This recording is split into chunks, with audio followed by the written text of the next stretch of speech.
Getting your podcast out into the world can be a simple or a complex process. So now that you're an expert podcast host, let's find a host so you can post the most episodes.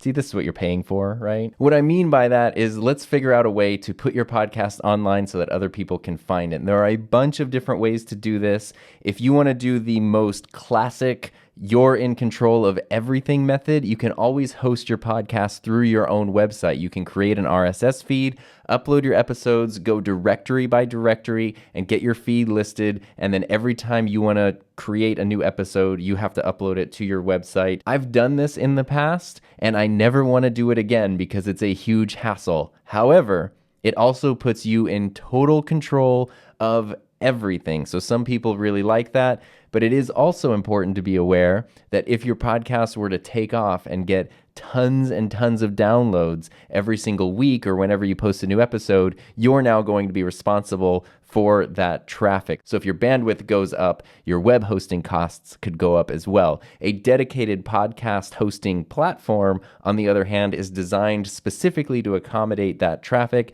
And there are a few different ones. And basically what a podcast host does is it creates a little web page for your podcast where you can upload all your new episodes. You can organize them. It will help you submit them to all the directories. And that's kind of the central hub from which your show goes out into the rest of the world. So having done both ways myself, I have found that a dedicated podcast host is my preferred way to go, and it's what I would recommend for you as well. However, it's not that simple because if you do a quick search, you'll quickly become overwhelmed by how many different podcast hosts there are. So just like when we talked about royalty-free music, you might need to do a little bit of research to see what's going to work best for you, for your needs, your budget, all that kind of stuff. I'm going to give you 2 recommendations here that might give you a place to start with, and the main features of both of the platforms I'm going to talk about should apply to whichever platform you end up choosing in the end. And before we dive into specific platforms, I want to give you a warning not to get bogged down in this decision. I've seen people get stuck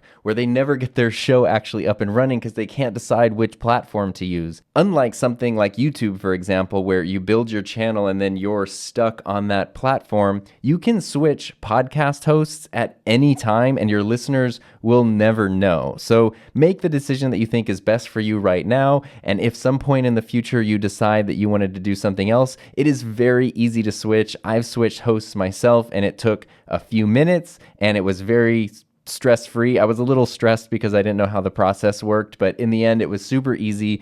So don't get bogged down in this decision. Just do whatever you think is best right now. Get started, and then you can always adjust down the line if you need to. But of course, it would be great if you didn't have to make that change, so let's help you make the most informed decision possible right now. Now, the biggest differentiating factor between podcast platforms is free versus paid. And ultimately, in the end, it's probably not going to make a difference at all to your listener whether you're using a free platform or a paid one. Where it will make a difference is when it comes to what features and support are available to you as the podcast creator. So let's start with free because that's what everyone always wants to know first. The most popular free podcast host by far is Spotify for Podcasters, formerly known as Anchor. This is where I started hosting my show, and it really is a great resource for someone who, especially on a limited budget or maybe being unsure how long their show is going to go, this is a great place to start and potentially even a great place to just stick with. There's no strings attached to your free account. You can upload as many episodes as you want. They can be as long as you want. There are even some options for monetization, which other platforms offer too. This is very similar to how YouTube works, where you can incorporate ads into your show and then Spotify will take a cut of that. With any podcast host, if you have an embedded sponsorship in your show, they do not get a cut of that revenue. They only get revenue for any ads that they have added through their platform to your show. And it does vary platform to platform, but Spotify for Podcasters is very big on allowing you to put ads on your show if that's something you want to do. But again, we're not really talking about monetization in the Podcaster Playbook here. One really great feature about Spotify for Podcasters is their mobile compatibility. They have an awesome mobile app that will let you literally record just with your phone if you wanted to. You can even do some basic editing and upload directly with your phone.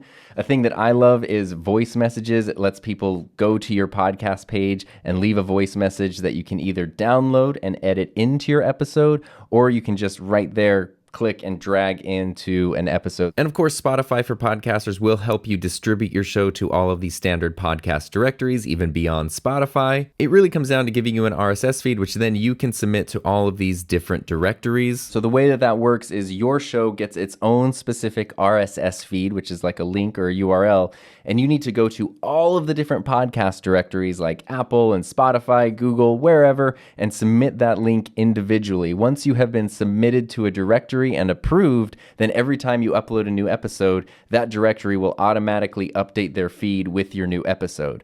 But the episode itself is going to be hosted. I was going to say physically hosted, but it's not physical, but it's going to be hosted on your podcast platform, and the directory is just going to pull the feed from there. So if you want to be listed in Apple Podcasts, for example, you're not actually hosting anything with Apple. You're just submitting your RSS feed to Apple, and then they can approve your show and add it to their directory. Where a dedicated podcast host really comes in handy is in helping you to submit and keep track of all of these different directories and where your show is available and how to make it available where you want it. One big leap in Spotify for Podcasters is that they do have support for video podcasts, which is pretty big news for a platform outside of YouTube. And what this essentially means is you can upload a video podcast to Spotify, and then someone can find it on their Spotify, but it will still distribute the audio of your show to all of the other non-video directories. Now, adding video to a podcast is a very, very big leap to make. It's not necessarily something I would recommend when you're just starting out. I would still encourage you to focus on audio first, but Spotify for Podcasters video support is definitely a really cool feature.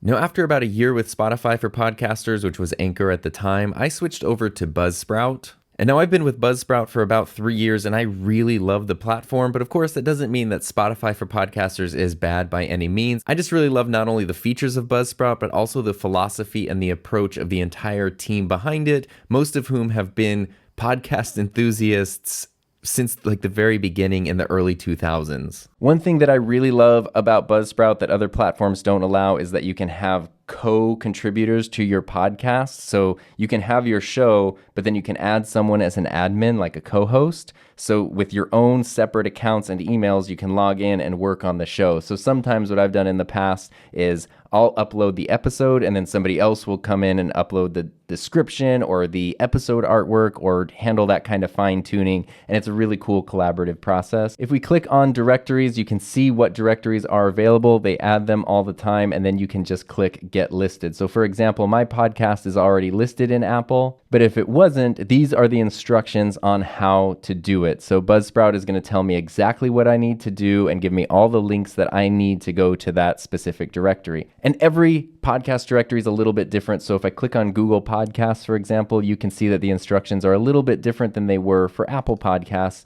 And you don't have to be submitted to every directory, but you can see all of the available ones, and then you can submit your show. Now, each directory does have a sort of a different amount of time before your show will be available. A lot of them are just 1 or 2 days, but some of them can be a week or more. Apple is kind of notorious for taking the longest. So if you want to launch your show on a specific date, one thing to keep in mind is that you might want it to be listed before you're ready to launch. So that way it's in all the directories before you share that link everywhere. But one thing you might encounter is that a lot of directories do have requirements before your show can be listed, and that usually includes album artwork or cover artwork for your podcast, along with an actual episode. So how do you get your show listed if you don't already have an episode produced? One way to do that is if you do have your episode finished and edited, you could upload that and just not share the link with anybody yet. Or you could create a trailer, a very short 1-minute explanation of what your show will be, and then submit that as your first quote-unquote episode to any of these directories, where then your show will be ready to go. And when it's time to actually launch your show,